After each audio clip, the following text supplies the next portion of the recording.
Cuando nosotros viajamos, es muy interesante notar que hay prácticas que son en otros países hasta anormales en comparación con la tuya.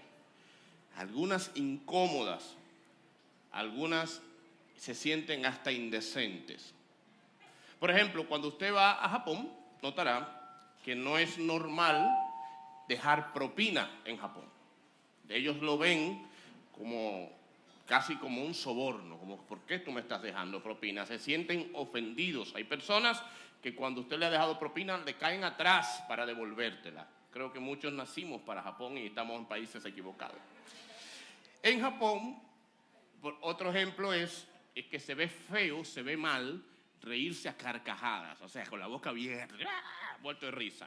Que a mí me encantan esa gente, es mi show de humor. Yo pagaría porque todo el auditorio sea así. Pero allá, si usted no puede controlar la risa, debe taparse, porque se ve feo culturalmente hablando. En China, una práctica extrañísima para nosotros son los baños. Los inodoros están a la altura del piso. Es decir, para usted poder usarlo, tendría que estar en cuclillas. Imagínese uno que no puede estar ni de rodillas ya en la iglesia, pero hay que estar en esa posición fetal, creo que le llaman, ¿verdad? En Grecia, Sudáfrica o África Occidental y otros países de Oriente Medio, levantar el pulgar así es equivalente a nosotros cuando levantamos el dedo grande, el dedo corazón. Así que si usted está en medio del mensaje y dice, wow, pastor, tremendo mensaje, el pastor puede interpretarlo de una manera muy diferente a lo que usted quiso decir. En Filipinas, en China, en Tailandia, en Rusia, dejar el plato vacío después de comer en un restaurante significa que usted no estuvo satisfecho con la comida, que no se llenó. Por lo tanto, fácilmente en una casa de visita te pueden volver a servir, porque si usted no se llenó, vuelven y te sirven. En nuestra cultura es normal saludarnos con beso, varón con hembra, pero no se le ocurre en Medio Oriente o no se le ocurre en Israel tener ese contacto físico de género opuesto. No se saluda con besos, al menos que no sea tu esposa o tu esposo. Y si entro a la parte de las palabras, eso es, bueno, en mi stand-up comedy, Ricky Terapia, le dedico los últimos 20 minutos a las palabras que para nosotros los dominicanos son normales y son malas palabras en muchos lugares. Y una de ellas, por ejemplo, es coger. Nosotros usamos coger de tomar algo como sinónimo de agarrar, pero la mayoría de países latinoamericanos y del Caribe es sinónimo del acto íntimo. Entonces, yo voy a coger a la hermana que está ahí, ya tú sabes, te botan de la iglesia. Pero me sorprende mucho España, que es un país que cuando usted ve las películas y cosas se da cuenta que son para nuestra cultura muy malapalabrosos. Pues en España la palabra cola es sinónimo de trasero, pero de una manera muy vulgar, muy fea. Ellos, en vez de usar esa palabra tan vulgar, entonces usan lo que para nosotros, no lo voy a decir, C-U-L-O, sinónimo de trasero de manera vulgar para nosotros. Un amigo pastor estaba en España predicando y vio, antes de entregarle, que el pastor español decía, como la Biblia dice, que Dios nos ha hecho cabeza y no cu. Dígale que está a tu lado, tú eres cabeza y no cu. Es un contraste, es incómodo. Mi amigo se quedó frisado. Qué malapalabrosos son aquí. No, simplemente, si usted hubiese dicho cabeza y no cola, te miran mal, te miran obscenos.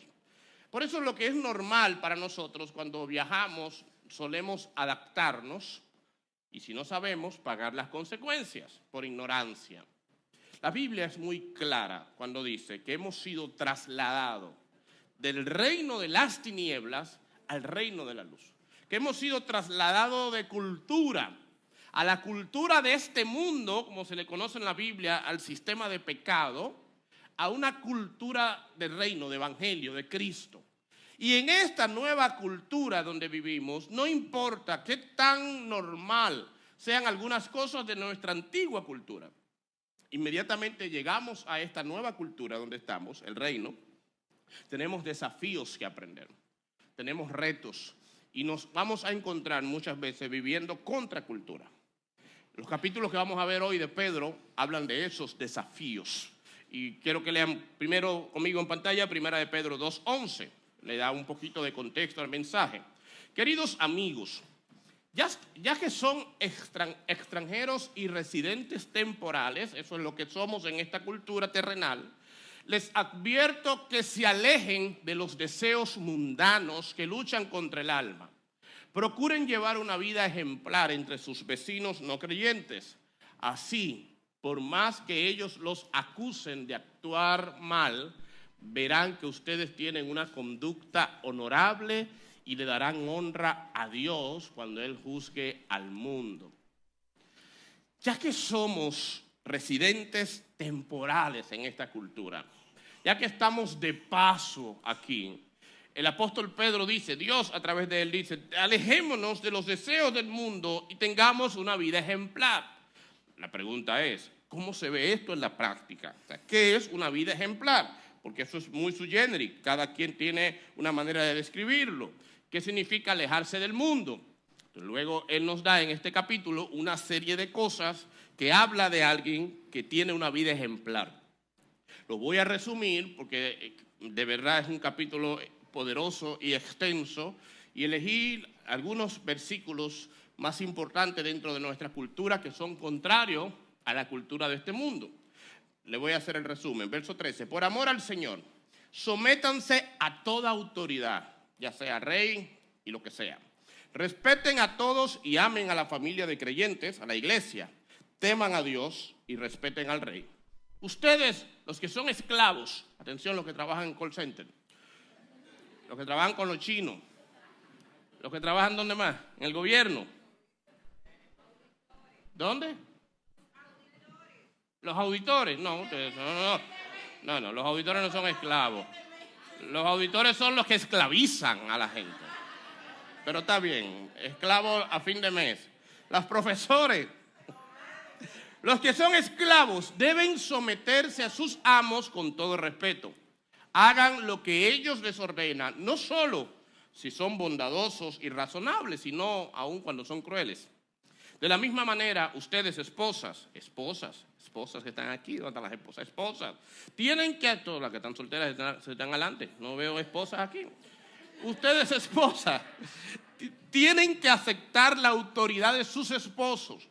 Entonces, cuando alguno de ellos se niegue a obedecer la buena noticia, el evangelio, la palabra, la vida recta de ustedes les hablará sin palabras. Ellos serán ganados al observar la vida pura y la conducta respetuosa de ustedes. De la misma manera, maridos, ¿dónde están los maridos? Que hay un marido, hay un marido y medio. Maridos, tienen que honrar a sus esposas. Cada uno viva con su esposa y trátela con entendimiento. Ella podrá ser más débil, pero participa por igual del regalo de la nueva vida que Dios les ha dado. Trátenla como es debido, para que nada estorbe las oraciones de ustedes. Por último, todos deben ser de un mismo sentir. No paguen mal por mal. No respondan con insultos cuando la gente los insulte. Por el contrario, contesten con una bendición. A esto les ha llamado Dios. Esto no es para nada cultural. Eso no se parece a nuestra cultura de este mundo. Por eso es contracultura. La cultura del reino, la cultura de Dios, la cultura de los cielos, en este pasaje se ve de la siguiente manera. Número uno, es una cultura de respeto. Y empieza con el respeto, las autoridades. Y hay tres autoridades que se citan en este capítulo. Las autoridades políticas, nuestros gobernantes, las autoridades laborales, nuestros jefes, y la autoridad familiar, el esposo de la casa. Y empieza, por amor al Señor, sométanse a toda autoridad humana. Quiero hacerle una pregunta sincera, honesta. Tenga la libertad de responderle, prometemos que no van a salir en cámara. Yo me sacrificaré por ustedes. ¿Cuántos de ustedes en algunos momentos puntuales les hierve la sangre cuando piensan en las autoridades políticas de su país? Sí, a los que no levantaron la mano, el viernes le subieron, ¿cuánto para la gasolina? 13 pesos. 9, más la semana pasada. ¿Cuánto van este mes? Como casi 20 pesos. Y 25 pesos en los últimos días. Y hay algunos hermanos que tienen unos carritos. Ayer un hermano me presentó de él un picantico así, un carrito chiquitico, que él me dijo que a veces él se lo carga y lo trae cargado a la iglesia. Y para el colmo es de gas. Y me lo dice contento. Y yo lleno de envidia, así, de maldad. Porque tengo una... Bueno. ¿Cuántos de ustedes, esta es la segunda pregunta, piénsela bien antes de responder, un poco más difícil, hemos publicado cosas en Twitter, en Facebook, en nuestras redes sociales, en contra de nuestras autoridades políticas que no refleja la cultura del reino de los cielos? Siga, que hay más. Siga, que yo lo sigo a muchos de ustedes. Gracias, Choco, muy bien. Las críticas en redes sociales son el coliseo moderno donde muchos cristianos perdemos nuestro testimonio. Las críticas en las redes parece ese paredón de nosotros donde pedimos la sangre, donde pedimos la cabeza del César, la cabeza de nuestros líderes políticos. Y el apóstol Pedro dice, señores, ustedes que son de otra cultura, respeten, honren al rey. Ahora algunos de ustedes dirían, claro, si él es bueno, si es un buen presidente, si es un buen político, o si es un desgraciado, pues no se puede. ¿Saben quién era el rey cuando Pedro escribía esta carta? Se llamaba Nerón. Nerón, nada más la cara de Nerón. ¿Han escuchado esa frase que no se puede juzgar un libro por su portada? Nerón sí se puede. Nerón es un ejemplo de que sí se puede. Esa es la cara de Nerón, quien subió al poder en el año 54 y se suicidó 14 años después. Desgraciado, malo, cruel, sanguinario. De verdad, no se exagera cuando muchas personas en la Biblia, en los tiempos de la Biblia, pensaron que él era el anticristo.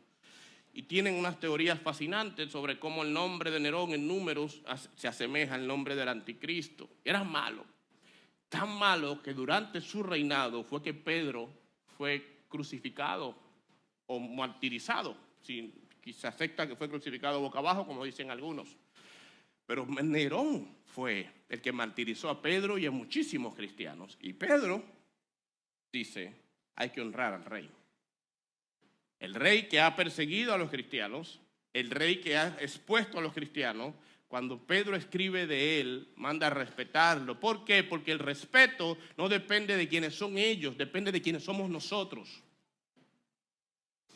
Hay gente, ayer peleaba con mi hija de camino y me encanta cuando voy a dar ejemplos con ella, ya no está, porque así no dice que siempre la expongo, pero es mi hija, hay que ponerla, ¿de quién voy a hablar? Hay que dejar un trauma en la vida para que pueda hablar con el psicólogo. Y veníamos con ella y una amiguita, y en una parte se enoja con la amiguita y le dice algo feo. Y la corregí. Le dije, eso no se dice, está muy mal dicho. Y me dice, estoy muy enojada. Y cuando yo me enojo digo cosas así. Pues no puedes hacer eso. El enojo no puede cambiar quien tú eres. El enojo no puede cambiar tu identidad, no puede cambiar tu esencia. Tienes derecho a enojarte, pero no tienes derecho a usar palabras de esa manera porque estés enojado. Porque el enojo no cambia tu esencia. Y a veces nosotros justificamos nuestras malas actitudes porque ese político se lo merece. Y sí se lo merece, claro que se lo merece. Pero lo que haga quien sea que lo haga no puede cambiar nuestra esencia. El apóstol Pedro dice, por amor a nosotros, por amor al Señor, perdón, respeten. Yo no respeto al líder político por amor a él, porque no lo amo. Ni porque se lo merece, ni porque es bueno, porque no lo es. Pedro dice, es por amor al Señor que lo hacemos. Porque somos diferentes, porque no somos iguales que Él. Así que si fuera por nuestras autoridades no merecen nada, pero por amor a nuestro Dios actuamos como actuamos. Señores, el amor de Dios no solo nos salva, también nos gobierna. El amor de Dios es el que gobierna nuestras acciones, nuestras decisiones, nuestra vida. Hay una mujer de Holanda llamada Corrie Ten Boom. Yo no sé por qué el nombre de ella me recuerda siempre a Chiqui Boom Boom o algo así, no sé qué tiene que ver, no se parecen en nada. Ella era cristiana, holandesa, que vivió en la época de Hitler. Y ella se dedicó a esconder judíos para que Hitler no lo matara en la famosa cámara de gas, en esos campos de concentración. Y por eso ella fue metida en un campo de concentración.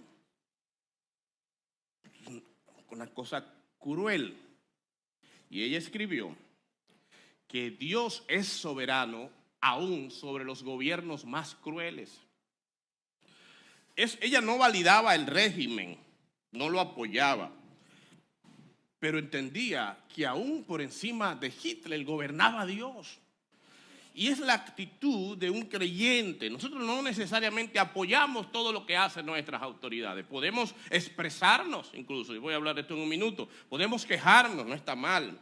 Pero nunca deberíamos quitar de vista que Dios gobierna por encima de ellos y nuestras quejas y nuestras críticas, aun como las hacemos, son importantes.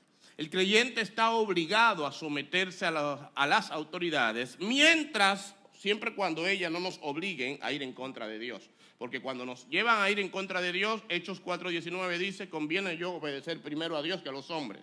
Tienes derecho a rebelarte cuando las autoridades te ponen entre elegir entre Dios o la autoridad. Mientras no sea así, la honra, el respeto es lo que impera.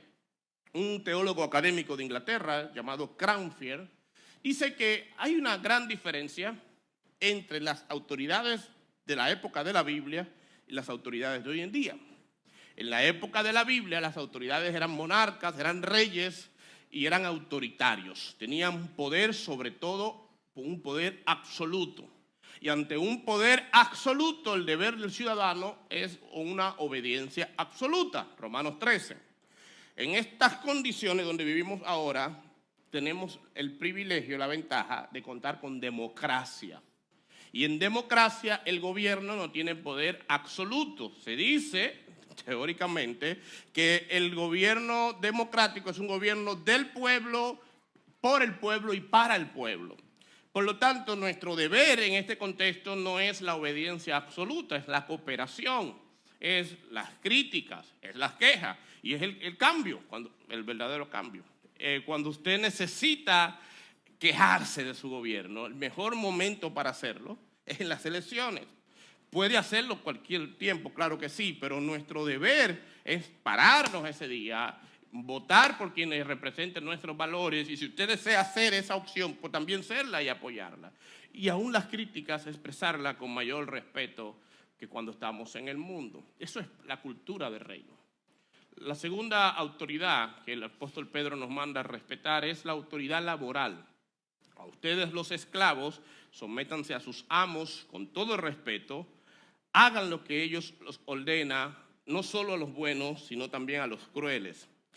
Y aquí tenemos un pasaje difícil para esta generación, porque es un pasaje que habla de la esclavitud, literal, en un contexto donde habían esclavos, literalmente hablando. Y uno se sorprende que en la Biblia no se motiva a la emancipación, no se le dice a los esclavos, rebélense, o los amos, déjenlos libres. Y hay cosas que tenemos que entender en este contexto. En Roma, cuando se escribe este pasaje, había más de 60 millones de esclavos. Pero los esclavos no eran como lo recordamos en las películas, los que hacían los trabajos más bajos y más difíciles. No, los esclavos de esa época eran los médicos, eran los maestros, los músicos, los actores, mayordomos, secretarios. De hecho, la mentalidad romana era que no tiene sentido ser un amo si tú tenías que hacer algo. Todo lo que se puede hacer, que lo haga un esclavo, y que tu trabajo como romano era vivir una vida ociosa. Así que todo lo que sea posible que lo hiciera otra gente, ellos se esclavizaban, compraban gente para eso. Pero en Roma, en Grecia, en las culturas antiguas, un esclavo no era una persona, era un objeto, era una herramienta. Aristóteles dijo, no puede haber ni amistad ni justicia con las cosas inanimadas, ni siquiera con un caballo o un toro, ni tampoco con un esclavo mientras es esclavo, porque el amo y el esclavo no tienen nada en común. Un esclavo es una herramienta viva, así como una herramienta es un esclavo inanimado. Barron dividió los instrumentos de la agricultura en 3 clases: los articulados, los inarticulados y los mudos. Y él dijo que los articulados incluyen a los esclavos, los inarticulados, el ganado y los mudos las herramientas, y que no había diferencia entre una herramienta y un esclavo. Esa era la cultura de ellos. Un esclavo era una cosa y tú tenías derecho hasta quitarle la vida como amo y maltratarlos y herirlos. Y cuando tú vienes a la Biblia, tú encuentras una cultura dentro de esa cultura diferente. ¿Por qué el apóstol Pedro, por qué la Biblia no promueve la liberación de los esclavos? Porque la iglesia estaba llena de esclavos y cada vez que un grupo de esclavos intentaba liberarse, los masacraban, porque el poder contra ellos era demasiado grande. Y había que cuidar que la iglesia se convirtiera en un foco de rebelión, que lo único que iba a llevar a la gente era a la aniquilación sin piedad. Eso se iba a dar con el tiempo y se dio, y muchos cristianos fueron parte de ellos. A pesar de eso, la iglesia, aunque no luchó en su época contra la abolición, implantó una cultura hermosa. De tal manera que dentro de la iglesia habían líderes que eran esclavos y amos que eran subordinados dentro de la iglesia a ellos. Calisto fue un obispo de Roma y era esclavo. Perpetua, la aristócrata, y Felicita era su esclava. Las dos murieron martirizadas juntas, como si fueran familias. Era normal ver un líder espiritual en la iglesia liderando a su amo dentro de la iglesia. Y eso tenía su gloria, pero también tenía su peligro. ¿Cuáles eran los peligros? Número uno, si el amo se hacía cristiano, el esclavo podía entender que ahora que son los dos cristianos, él tenía justificación para la negligencia en el trabajo. Así que como el amo era cristiano, él podía chancearlo, él podía salirse con la suya. Y eso se ve hoy en día. Hay personas que comercian con la buena voluntad de un jefe cristiano y creen que como tú eres mi jefe y eres cristiano y yo soy cristiano, yo puedo ser negligente y tú tienes que tener gracia. Y si tú eres mi cliente y eres cristiano y yo soy cristiano, yo puedo quedarte mal y tú me vas a entender porque somos cristianos. Y tú no te puedes quejar porque somos cristianos. Y hay gente que abusan de su relación de la fe con gente que tenían un compromiso y prefieren quedarle mal al de afuera, que no es cristiano, que quedarle bien al de afuera, que quedarle mal porque ese es mi hermano y lo va a entender. Pedro pone claro aquí lo siguiente: la relación entre cristiano y cristiano no elimina la relación entre hombre y hombre. Usted puede ser cristiano y su jefe también, pero eso no lo exime de ser responsable y no lo exime de las disciplinas que demande de parte de su jefe cuando usted hace el mal. No lo exime de las amonestaciones. Ay, pero mi jefe es cristiano y me amonestó. Sí, y me despidió. Sí, debió despedirlo por charlatán, porque usted es cristiano, pero fue un charlatán también. Entonces, eso era un peligro cuando un esclavo y su amo se convertían. El segundo peligro era que el esclavo, como decía ahorita, quería abolir totalmente la esclavitud simplemente porque son cristianos, y Pedro tenía que cuidarse de eso. A pesar de cuidar eso, me encanta cómo el cristianismo trajo una nueva ética donde el esclavo y el amo se ponen a la par en Cristo Jesús. Y eso lo vemos hasta el día de hoy. ¿Saben qué es lo que yo más disfruto de la iglesia cuando puedo? Pararme en el balconcito y ver los carros de la iglesia cuando están llegando. Y ver que viene, bueno, no sé si ha venido un Mercedes a la iglesia alguna vez, pero bueno, que Dios nos ayude. Ver un buen carro del año venir a estacionarse en nuestra iglesia y detrás ver el carrito más viejo de ese carrito de la época de Cristo que Pedro Picapiedra frenaba con los pies, sin aire, sin luces, sin nada, desbaratado, de 15 colores, con puertas que se abren por así, pero no porque son modernos, sino porque así que se abren esas puertas, y estacionarse detrás, y detrás un motorcito 60 con un hermanito que está agarrado del verso bíblico que diga el débil, fuerte soy, y detrás de eso una persona, empresario que tiene quizás muchísimos empleados mejor que ese, y todos entrar en la misma puerta, sentarse en las mismas sillas y adorar al mismo Dios, porque aquí adentro todos somos iguales, no importando la condición, el estatus, el color, la raza, la profesión. Me encanta, lo disfruto, porque la iglesia es una representación máxima de la sociedad. Y tenemos gente en cada esfera de la sociedad sirviendo al Señor. Y a veces tú ves el empresario abriéndole la puerta a quien es su empleado en el trabajo. Y a veces tú ves al líder más alto de la sociedad cuidando las entradas, cuidando la seguridad del hermanito que nadie en la vida lo ha cuidado. Y ese es el reino, esa es la iglesia. A mí me encanta eso. Me encanta como aquí las clases sociales en Cristo Jesús no se eliminan en la sociedad, no tenemos ese poder, pero aquí adentro, delante de Dios, somos dignos y somos iguales. Y ese es el aporte que hace la Biblia en este tema, pero también el respeto a tus autoridades. Y quiero hablarle a los jóvenes 2 minutos, jóvenes menores de 30 años, levanten la mano, menores de 30. Hermana, ¿qué fue? Espérense. No. Espérese, hermana. Baje la mano, hermana. Usted no oye. El mundo le ha dado muy duro a ustedes. Si usted tiene menos de 30 años, hágase una cirugía cosmética. Estamos en la iglesia, hermano. Jóvenes menores de 30 años. Levanten la mano. Ahora sí, qué bueno. Gloria a Dios. Gracias. Miren, esta generación de jóvenes menores de 30, hay excepciones, pero en general tienen un privilegio que no tuvieron, yo lo tuve, pero que no tuvieron la generación anterior. Y es que han sido criados por padres con más cariño, con más respeto, con más amabilidad. Padres que le pedimos perdón a nuestros hijos cuando fallamos. Padres que decimos por favor, que decimos gracias. Padres que respetamos sus espacios, su intimidad, que les consentimos mucho, que damos muchos besitos los papás, que damos muchos abrazos, que no les golpeamos de manera abusiva. Y esa crianza respetuosa, amable, bonita, es por mucho mejor que la crianza anterior. Yo no recuerdo casi hoy en esta época histórica de que lo pusieron de rodillas en un guayo ni con un blow en el sol. Gracias a Dios que le dieron mojado con un cable, que lo humillaron públicamente, que lo golpearon. Gracias a Dios, eso se ha superado. Yo amo eso de esta crianza, pero ha tenido un problema. Y es que esta crianza tan bonita está formando personas muy débiles, muy frágiles. Personas que no soportan las fricciones, los desafíos. Una antigua frase dice: tiempos difíciles forman hombres fuertes, y los hombres fuertes forman tiempos fáciles, y tiempos fáciles crean hombres débiles, y hombres débiles crean tiempos difíciles.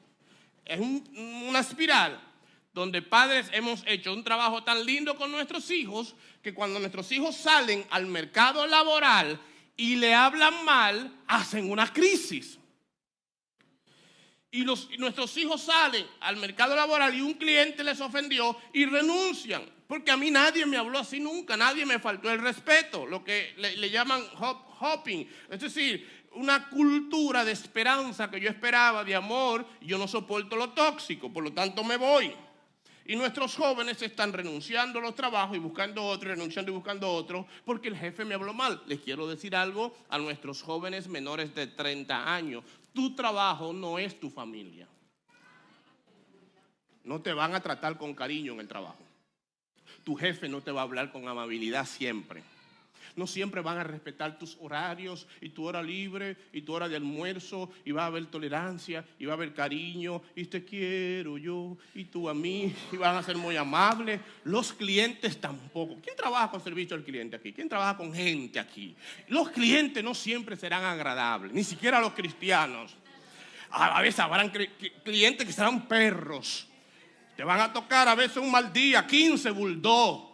Y 3, ¿cómo es los perros que muerden hacia los niños que hay que darle palo del bulldog? Y perros rottweiler. Y te van a tocar clientes mal hablados y malcriados. En el trabajo te van a exigir, te van a llamar fuera de horario, te van a amonestar. No les va a importar tu dolor. Vas a enterrar un ser querido el lunes y el miércoles te van a esperar con una pila de trabajo. Nadie va a decir, no, mira, vamos a consentirla porque está en duelo. No, mira, tenemos trabajo que hacer. Olvida eso.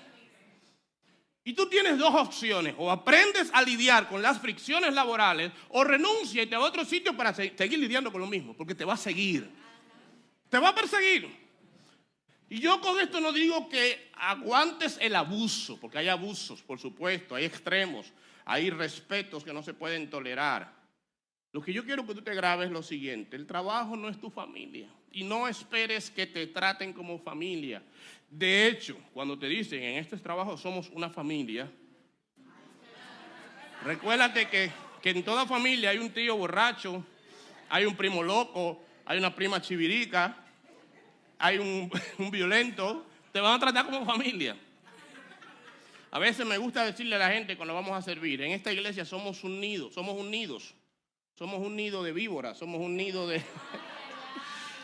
Es la vida real, hay fricción, hay dolor, hay problemas, hay conflictos. Entonces tú tienes que honrar a tus jefes, a pesar de que no son del todo agradables. Es tu jefe, no es tu amigo. Y por supuesto, vuelvo y digo, hay líneas que no se pueden aguantar. Pero grábate en la mente eso, que la honra y el respeto hacia nuestras autoridades no está en juego aquí. Y cuando tú estés aguantando fricciones en el trabajo, recuerda esta metáfora: el trabajo puede parecerse mucho a los jugadores de béisbol cuando se están entrenando. ¿Cómo trata un jugador de béisbol? ¿Cómo trata un entrenador, a un chico cuando se está entrenando? Ay, dale cariño, dale mi amor, tú puedes, vamos, vete a primera. No. Lo ponen a hacer pechada, lo ponen a dar vueltas, lo ponen en el sol. Si se queja: ay, me duele un pie. Ay, la niña le duele un pie, De 5 vueltas ahora mismo, pero me duele un pie. 20 vueltas por quejarse. Dice: ay, pero qué cruel, ¿qué es cruel? Cuando tú estás en grandes ligas, que tú tienes toda una multitud abucheándote para que pierdas. Ese carácter formado es lo que hace que tú aguantes la presión en grandes ligas. Por eso ustedes ven peloteros que no tienen ese carácter, que se ponen a tirarle bate al público y a pelearse con todo el mundo. Cuando tú estés siendo formado en tu trabajo, esas fricciones son lo que forman tu carácter, que van a ayudarte en el crecimiento de tu vida. Respeta a tus autoridades laborales. Número 3, están las autoridades familiares. De la misma manera, ustedes esposas, yo sé que a las mujeres no les gusta este pasaje, a mí tampoco me gusta, pero es la Biblia, no es un buffet, hay que comérsela entera. Pues esposas tienen que aceptar la autoridad de sus esposos. Entonces, aun cuando algunos de ellos se nieguen a obedecer el evangelio, la buena noticia, la vida recta de ustedes les hablará sin palabras, y ellos serán ganados para Cristo al observar la vida pura y la conducta de ustedes. Cuando usted contrasta este pasaje con el que le hablan a los hombres, a las mujeres le hablan 6 veces más que a los hombres. ¿Por qué a las mujeres les exigen más que a los hombres? Algo simple. En esta época en la que Pedro escribe, la mujer, en todas las culturas hasta hace muy poco tiempo, no era más que un objeto también, que una herramienta. Y se daba algo interesante: si un hombre se convertía a Cristo, su esposa y sus hijos automáticamente eran cristianos. Pero cuando digo automáticamente, lo digo en serio, automáticamente. Me convertí a Cristo, vamos para la iglesia. Y no tenían de otras que ser cristianas. Pero cuando una mujer se convertía, el esposo, si era de otra religión, lo único que le esperaba a esa mujer era problemas. Era conflictos, era un caos, era líos sociales, legales, familiares. En todas las civilizaciones antiguas, las mujeres no tenían ningún derecho. En la religión judía, una mujer era una propiedad de su marido, igual que una cabra, igual que una oveja.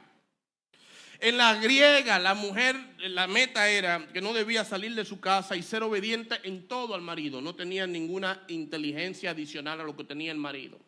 En la romana, la mujer no tenía derechos. Mientras vivía con sus padres, estaba bajo la patria potestad, le pertenecía a su papá. Y cuando se pasaba al marido, entonces el mismo derecho del papá lo tenía el marido. Siempre ante la ley, una mujer era una menor de edad, le pertenecía al papá o al marido. ¿Usted se imagina estas mujeres convertidas a Cristo ahora?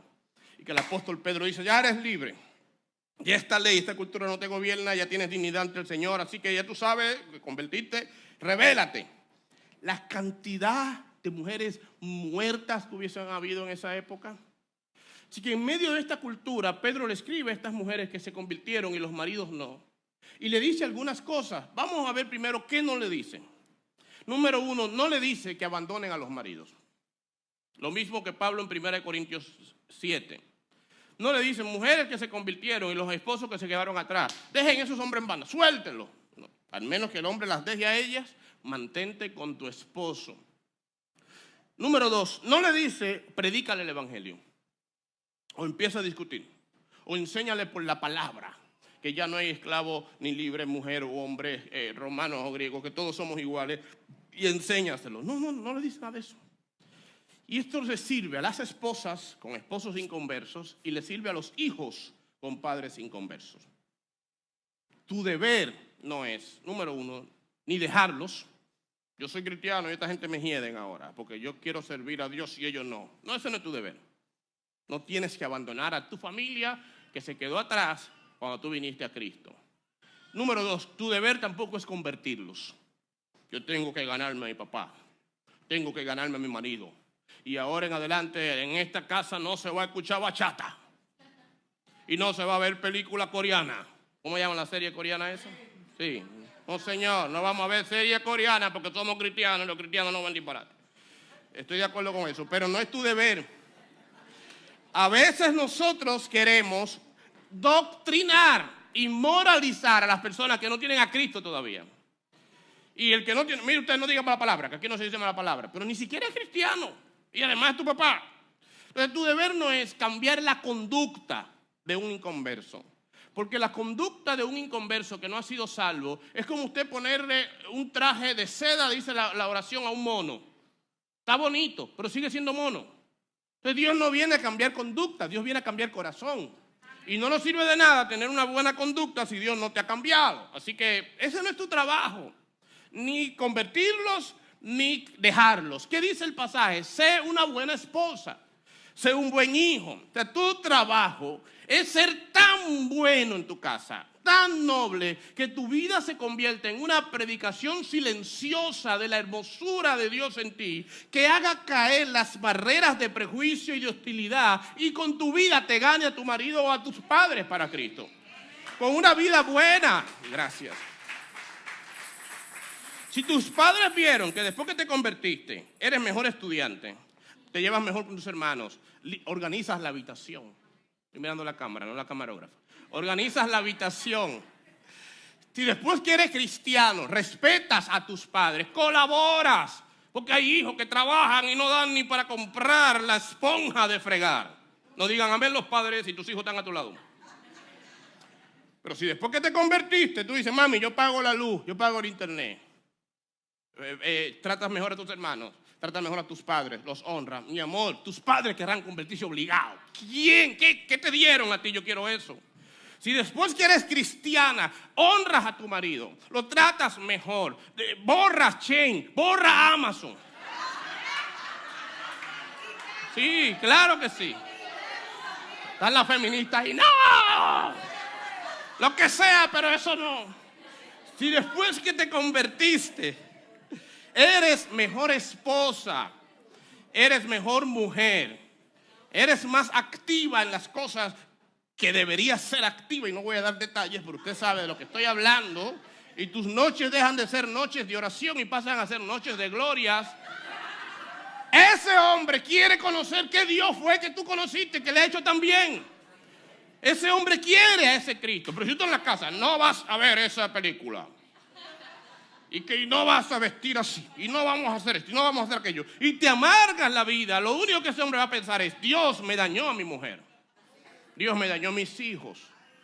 Entonces Pedro dice, sean sumisas, sean nobles, sean buenas, y esto va a hacer que su vida honre, su vida salve a su marido o a sus padres. Pero la autoridad familiar le pone demandas a la mujer y le pone demandas al hombre. ¿Hay hombres aquí? 3 hombres. Yo sé que lo agarré fuera de base y por eso no respondieron. ¿Hay hombres aquí? 4, ya hay 4. ¿Hay hombres aquí? 6, muy bien, estamos llegando. ¿Hay hombres aquí? 9, gloria a Dios. Por último, ¿hay hombres aquí? 20, exactamente. ¿Cuál es el desafío del hombre? Primera de Pedro 3:7. De la misma manera, ustedes maridos, nosotros maridos, tienen que honrar a sus esposas. Cada uno viva con su esposa y trátela con entendimiento. Ella podrá ser más débil que ustedes, que nosotros. Les voy a explicar eso ahora, feminista, espérense. Pero participa por igual del regalo de la nueva vida que Dios les ha dado. Trátenla como es debido para que nada estorbe sus oraciones.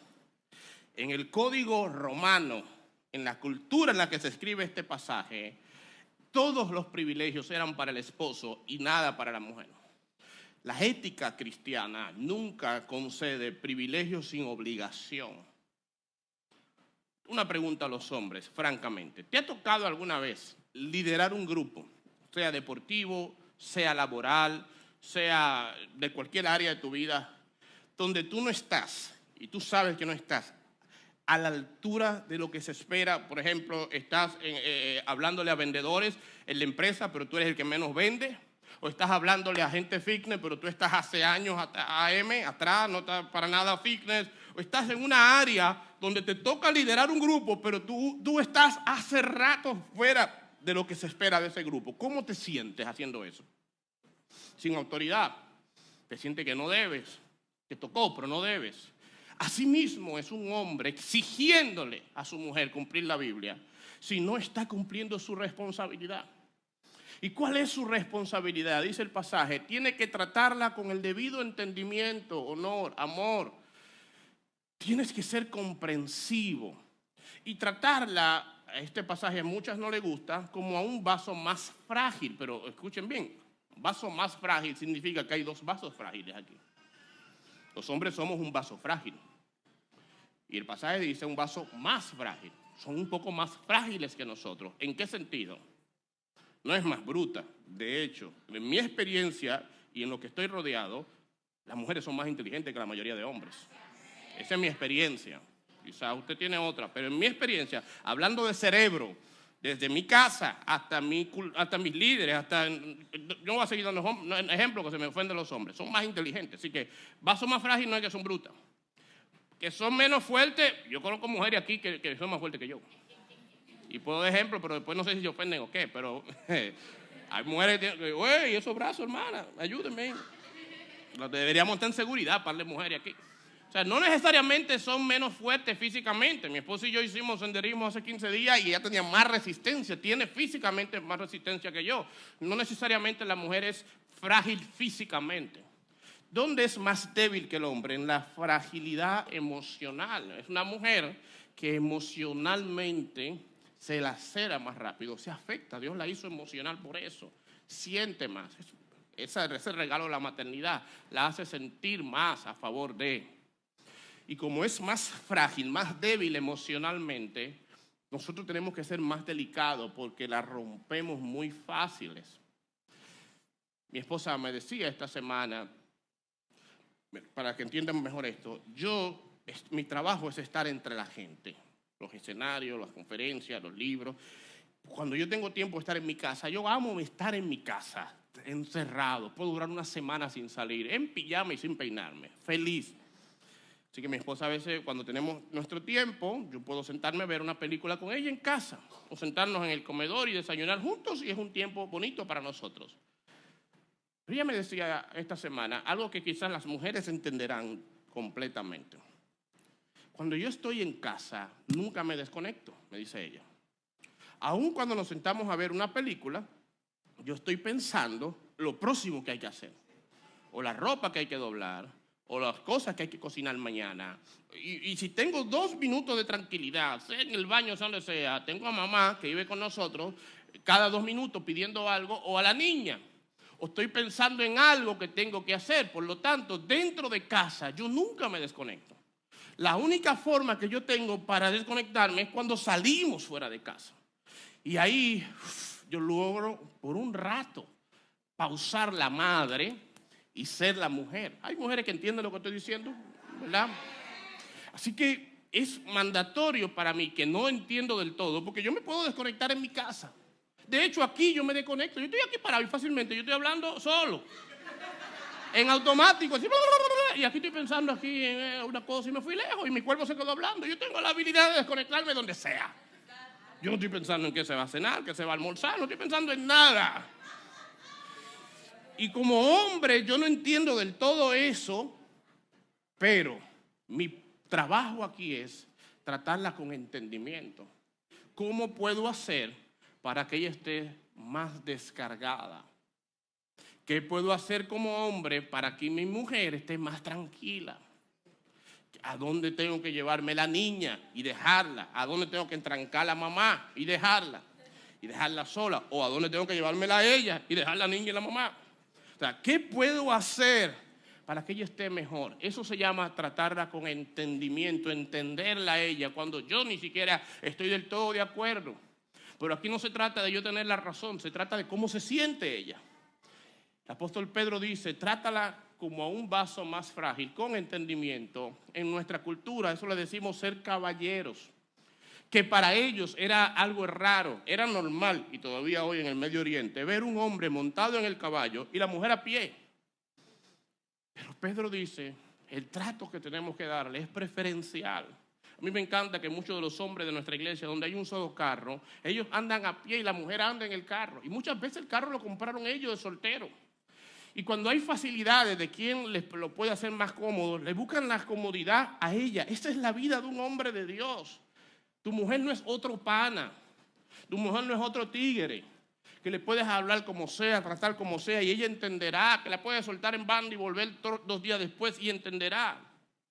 Es una persona que amerita que se trate con una delicadeza especial que a veces no tenemos, que debemos constantemente extender gracia y pedir perdón. Pedro dice, y ellas tienen los mismos derechos de nosotros, espiritualmente hablando. O sea, recibieron la misma gracia. Yo no soy más santo, ni más alto, ni más cristiano que ella. Y por último, y es el versículo que no me gusta de este pasaje, y creo de toda la Biblia, ponme la imagen próxima, por favor. Dice que si no la tratamos como es debido, trátenla como es debido para que nada estorbe las oraciones de ustedes. ¿Oyen eso? O sea, si yo no trato a mi mujer como debe de ser, mis oraciones tienen una barrera. Dios no me oye. Pero no le dice eso a ella. A nosotros nos dicen. Yo pongo la mano en los oídos, yo no oigo, soy de palo, tengo oído de pescado. Y me niego a escucharte si tú no la tratas bien. Dime si Dios no tiene, que los padres no tienen hijos favoritos. Aquí me huele a favoritismo aquí. Porque debió decirnos eso a ambos, pero no, se lo dice a los hombres. Y es una manera, porque Dios sabe que somos bestias muchas veces los hombres. Somos salvajes, somos crudos, somos crueles, somos indolentes. Y para forzarnos a ser más amables, nos dice, si tú no eres amable con ella, me niego a escucharte. Yo no sé usted, pero a mí me aterroriza que Dios no oiga mis oraciones. Me atemoriza saber que líbrame del mal. No. ¡Ay, pum! Desbaratado. Me aterroriza que todo lo que yo le he pedido, los hombres que casi no oramos, y cuando yo vengo a orar, Dios no me oye. ¿Por qué? Porque él ha dicho, tu trato a tu esposa, maltrato, obstaculiza tus oraciones. En términos prácticos, tu vida espiritual está conectada a cómo tratas a tu esposa en casa. No puedes ser un guerrero de oración los domingos y un tirano los lunes. No puede. No hay contraste, no hay similitud, no marcha. Dios se molesta y se niega a escucharnos si la tratamos mal. Díganme ustedes, mujeres, si no vale la pena someterte a un hombre que te trate como Dios dice que debe tratarse. En este contexto, la sumisión no es una ley, es un deleite. Cuando el hombre te trata como Dios dice que tiene que tratarte. Y ahí es donde debemos llegar a ambos. Por último, dice el pasaje que tenemos que en esta cultura modelar una actitud diferente ante los haters. Dice, no paguen mal por mal, mal por mal. No respondan con insultos cuando la gente los insulte. Por el contrario, contesten con una bendición. esta semana un medio de comunicación, si se le puede llamar así, subió un post donde decía que fulano de tal habla mal, para resumirlo, de Ricky Hell y otra gente. Pone una foto feísima mía, que fue lo que más me ofendió. La semana que viene voy a hacer una sesión de fotos para dársela a todos los medios. Pero yo seguir rebajando. Y muchos hermanos muy amables, ¿verdad?, salieron a defenderme. La persona ni siquiera había hablado mal de mí. Los medios amarillistas generalmente suelen hacer esas cosas para conseguir likes. Pero definitivamente es algo que molesta. Y alguien me decía ayer, mire, yo lo defendí, le dije 3 cosas, y cómo usted se siente, qué sé yo qué. Yo le dije, tú sabes que yo he meditado estos días. Hay gente, desde la Biblia hasta hoy en día, ahora en esta fecha, que están dando físicamente su vida por el Evangelio. O sea, lo están matando por ser cristianos. ¿Tú crees que yo tengo derecho a ofenderme por una crítica? ¿Debería yo herirme que alguien me critique cuando hay cristianos que le están quitando a sus hijos por ser cristianos, a sus esposas, perdiendo sus empleos, matándolos? Y yo herido y ofendido porque alguien me critique. Eso no, debería ser orgullo. ¿Quién soy yo para ofenderme por la crítica de alguien? Cuando muchas veces esas personas que me critican, si me conocieran por dentro, hablarían peor. Porque yo soy peor que eso. Pero no lo saben, porque la gracia de Dios me ayuda. Pero yo ofenderme porque dijeron algo mal de mí, hermano, si yo me conociera bien, yo sé por qué esto es. Si no fuera por Dios, ¿qué seríamos nosotros?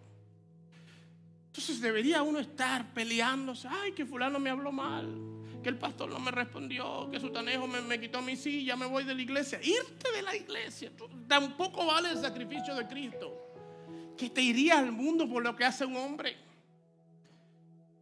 Si te vas de la iglesia por lo que hizo un hombre, viniste a la iglesia por un hombre. Pero si viniste a la iglesia por Dios, lo que hace un hombre no te desconecta de Dios nunca. Pedro dice, ustedes los van a tratar mal. Lo más normal es pagar mal por mal. Eso es lo natural en nuestra cultura. Es lo que sale más fácil.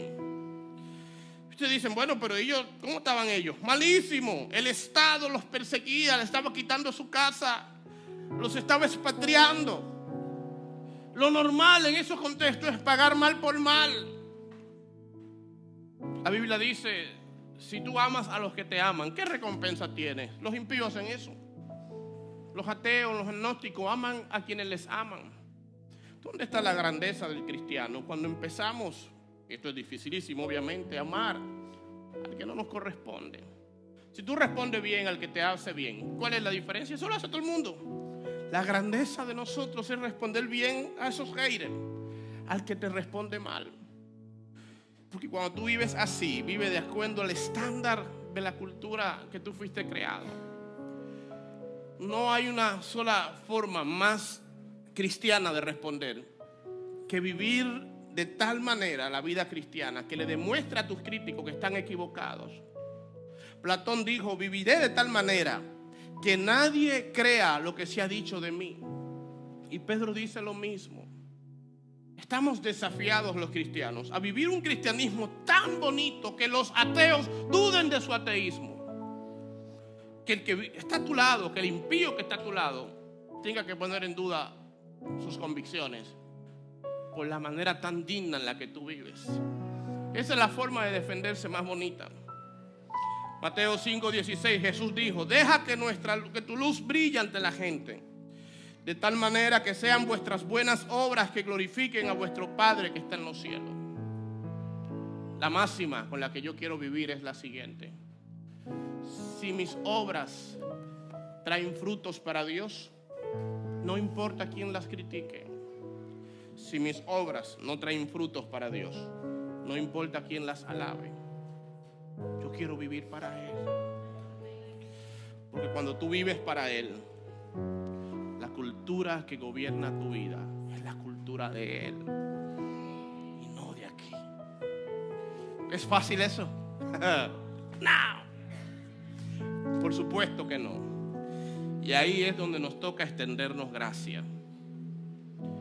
Extenderle gracia a tus autoridades políticas. Extenderte gracia a ti mismo cuando fallas. Extenderle gracia a tu esposo cuando no está tratándote como debe. Extenderle gracia a tu esposa cuando no está tratándote como debe. Extenderle gracia a los haters cuando quieres ahorcarlos. Extenderte gracia a ti cuando eres tu propio hater. La cultura en la que vivimos es una cultura de gracia. Una gracia abundante que nos hace levantarnos una y otra vez cuando no estamos a la altura de ella. Amén. Póngase de pie, por favor.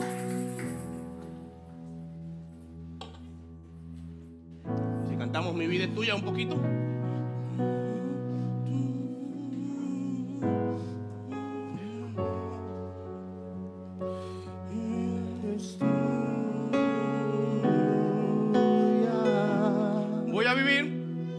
Voy a vivir de acuerdo a tu perfecto plan.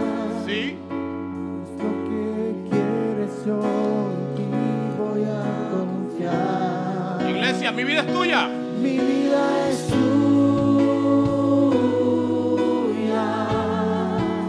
Mi vida es tuya. Solo tú sabes. Solo tú sabes lo que adelante habrá. Pues de mi historia. Pues de mi historia tú conoces el final. Ay, tus planes son de bien y no de mal. Tus planes son de bien y no de mal. Tus planes son de bien y no de mal. Tus planes son de bien y no de mal. Ayúdanos, Señor, a vivir de acuerdo a tu cultura y no a la nuestra. Ayúdanos a tratar mejor a nuestras esposas y esposos, a ser mejores ciudadanos, a hacer críticas con respeto.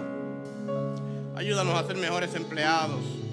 Ayúdanos a ser mejores hijos tuyos, mejores hijos. Perdónanos porque no hemos estado en ese estándar, dando las fuerzas para levantarnos una y otra vez. Amigo, amiga que nos visita, Dios te hace un llamado a venir a Él, a venir a su reino, a venir a su cultura. Aquí se vive mejor porque se vive con Él. Si has escuchado este mensaje y quieres entregar tu vida a Cristo Jesús, yo te quiero pedir que ores conmigo. Por favor, repite en voz alta esta oración poderosa. Dile: Señor Jesús, perdona mis pecados. Te reconozco como mi Señor y mi Salvador, porque moriste y resucitaste por mí. Gobierna mi vida y ayúdame a vivir para ti. Amén. Si has orado con fe, bienvenido a la cultura del reino de los cielos, a la cultura que va contra cultura a este mundo. Dios te bendiga mucho. Tus planes son de bien y no de mal. Tus planes son de bien y no